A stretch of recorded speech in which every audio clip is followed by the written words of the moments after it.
Bonjour, c'est Anne, je suis ravie de vous retrouver. Alors, si vous avez suivi le début de la série sur comment ouvrir une boutique Etsy, vous avez déjà créé un compte sur Etsy. Vous avez ici votre profil qui a été rempli, donc vous avez votre photo. Et donc la deuxième étape, ça va être d'ouvrir la boutique. On va donc cliquer sur gestionnaire de boutique ici et on va arriver, alors là on arrive directement sur donner un nom à votre boutique, mais je vais revenir aux préférences de la boutique. Vous avez ici le choix de décider dans quelle langue, dans quelle monnaie et dans quel pays votre boutique vont être situées. Alors la différence principale que vous avez par rapport à ce qu'on a vu avant. Avant, je vous ai dit qu'on pouvait changer la langue, le pays et la monnaie dans laquelle on voit le site. Mais ça n'a aucune influence sur la boutique elle-même. Ici, ce qu'on va définir, ce sont les préférences définitives de la boutique, c'est-à-dire dans quelle langue vous, et dans quelle monnaie vous allez créer vos listings. Donc ici, j'avais déjà sélectionné l'anglais, donc maintenant je ne peux plus le changer. C'est à vous de décider quelle langue vous allez utiliser pour créer votre boutique, sachant que Etsy est un site américain au départ et qu'il est très populaire aux États-Unis et au Canada et dans une moindre mesure en Angleterre. Et du coup, ça a un sens de créer sa boutique en anglais, ce qui était la chose que moi j'avais choisie ici. Euh, Parce que vous allez vendre là-bas. Si vous ne vendez qu'en France, évidemment, ça a un sens de créer la boutique en français. Mais dans ce cas-là, il faut savoir que votre boutique sera toujours visible dans les autres pays. Simplement, c'est Etsy qui fera la traduction automatique de votre boutique, à moins que vous n'ayez, vous, rentré une traduction. Et pour avoir vu des exemples, je vous déconseille fortement de laisser Etsy faire les traductions automatiques parce que c'est, comme vous savez toujours, les traductions automatiques, c'est souvent n'importe quoi.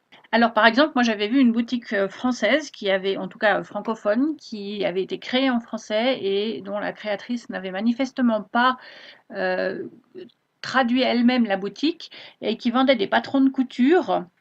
Le problème, c'est que patron de couture en anglais, ça se dit sewing pattern, mais patron, ça veut dire patron comme en français, ça a plusieurs significations et ça pourrait se dire en anglais boss. Et donc, automatiquement, Etsy avait traduit les patrons de couture comme sewing boss, ce qui veut absolument rien dire en anglais, hein.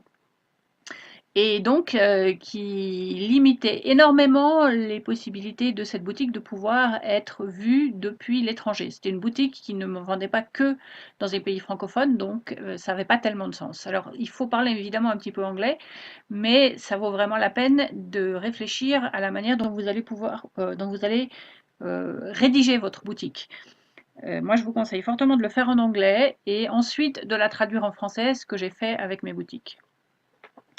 Alors une fois que c'est fait, vous ne pourrez plus la changer. D'accord? Donc vous pourrez rajouter des traductions dans d'autres langues, mais vous ne pourrez plus changer la langue de base.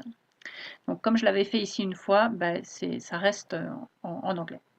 Le pays de la boutique, alors on va dire qu'on est en France. Si vous êtes domicilié en France, si votre business est en France, il faut choisir le pays où vous êtes, où votre business est domicilié. Et plus important, il faut choisir le pays où votre compte en banque est domicilié. Et il faut savoir aussi que ça ne changera plus. Vous ne pourrez pas changer à aucun moment votre compte en banque, c'est-à-dire vous pourrez changer le numéro de compte, mais vous ne pourrez pas changer le pays de domiciliation de votre compte en banque, même si vous déménagez. Donc, si vous envisagez dans un futur proche de déménager, il faut bien réfléchir dans quel pays vous voulez domicilier le compte en banque qui sera associé à votre boutique Etsy parce que vous ne pourrez plus le changer après. Et si vous changez de pays, il faudra penser à garder ce compte dans le pays où vous étiez quand vous avez créé la boutique. Sinon, vous ne pourrez plus utiliser les services financiers d'Etsy. Vous serez obligé de passer par PayPal et ce n'est pas forcément une bonne idée. Ensuite, la devise de la boutique, ça, vous pourrez le changer après. Vous avez en fait deux choix. Là, on va supposer que je suis en France, puisque j'ai choisi le pays de la boutique France. Et donc, ça serait logique de choisir l'euro comme devise de ma boutique. Si vous faites ça, ce qui est totalement logique, ce que Etsy attend que vous fassiez, il n'y a aucun problème, vous serez payé en euros et il n'y aura pas de frais supplémentaires. Par contre, les clients qui ont, comme je vous l'avais expliqué dans la toute première vidéo, la possibilité de voir le site Etsy dans n'importe quelle monnaie, verront vos prix dans leur monnaie à eux, mais avec un taux de conversion qui va changer chaque jour. Donc ça veut dire que les clients qui ne verront pas le site en euros vont voir des prix qui changent chaque jour. C'est un choix, ça dépend où votre marché préférentiel est, c'est-à-dire que si vous pensez vendre surtout en France, ben évidemment il faut choisir l'euro comme monnaie. Mais dans mon cas, je sais que mon marché principal, il est aux États-Unis. Et du coup, j'ai choisi de vendre dans ma boutique non pas en euros, mais en dollars américains, de manière à ce que les prix dans ma boutique ne changent pas quand ce sont des clients américains qui les voient. Donc chaque jour, j'aurai le même prix. Évidemment, par contre, dans tous les autres pays, ça va changer quand même, hein. Mais ça dépend vraiment où est votre marché principal. L'inconvénient de faire ça, c'est un choix personnel, je ne vous le recommande pas forcément, c'est que vous voyez qu'Etsy ici vous met un avertissement. Le fait d'utiliser une devise différente de celle de votre banque pour votre boutique peut engendrer des frais de conversion de devise.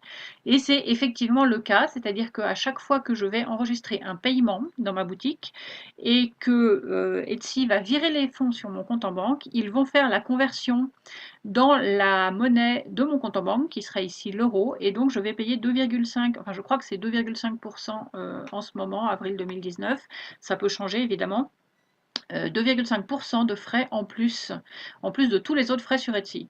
Donc c'est un choix à faire entre le fait de savoir si vous préférez que vos prix soient stables dans une monnaie particulière ou si vous préférez payer les 2,5% de frais. Donc je répète, si vous choisissez la monnaie qui est dans le même, enfin qui est dans la monnaie du pays dans lequel votre compte en banque est localisé, vous ne payerez pas les frais supplémentaires. C'est uniquement si vous choisissez une autre devise. Et c'est un choix, encore une fois, c'est un choix personnel. Ensuite, là, il y a des informations que vous n'êtes pas obligé de donner. C'est principalement, je pense, pour des raisons marketing, si vous le demandez, si c'est votre activité à temps plein ou à temps partiel. Pour moi, ce n'est pas nécessaire de remplir ça. Une fois que donc, vous avez soigneusement choisi la langue de la boutique et le pays de domiciliation ainsi que la devise, vous pouvez enregistrer et continuer.